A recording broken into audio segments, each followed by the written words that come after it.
मैं भारत सिंह, प्रधानाचार्य Saraswati inter college मोती झील इटावा से राष्ट्रीय शिक्षा नीति पर अपने कुछ विचार व्यक्त कर रहा हूँ। नई शिक्षा नीति का उद्देश्य अच्छे इंसानों का विकास करना है जो तर्क संगत विचार और कार्य में सक्षम हो। इसमें करुणा और सहानुभूति, साहस और लचीलापन, वैज्ञानिक चिंतन और रचनात्मक कल्पना शक्ति, नैतिक मूल्य और आधार हों।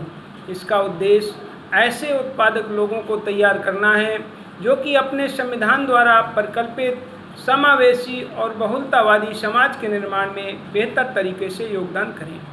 इस राष्ट्रीय शिक्षा नीति का विजन भारतीय मूल्यों से विकसित शिक्षा प्रणाली है जो सभी को उच्चतर गुणवत्तापूर्ण शिक्षा उपलब्ध करा के और भारत को वैश्विक ज्ञान महाशक्ति बनाकर भारत को एक जीवंत और न्याय संगत ज्ञान समाज में बदलने के लिए प्रत्यक्ष रूप से योगदान करेगी।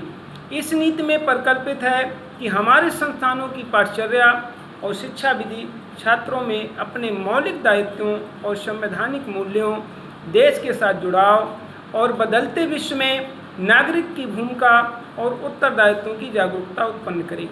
राष्ट्रीय शिक्षा नीति का विजन छात्रों में भारतीय होने का गर्व न केवल विचार में बल्कि व्यवहार, बुद्धि और कार्यों के साथ ही ज्ञान, कौशल, मूल्यों और सोच में भी होना चाहिए जो मानवाधिकारों, स्थायी विकास और जीवन यापन तथा वैश्विक कल्याण के लिए प्रतिबद्ध हो ताकि वे सही मायने में वैश्विक नागरिक बन सकें।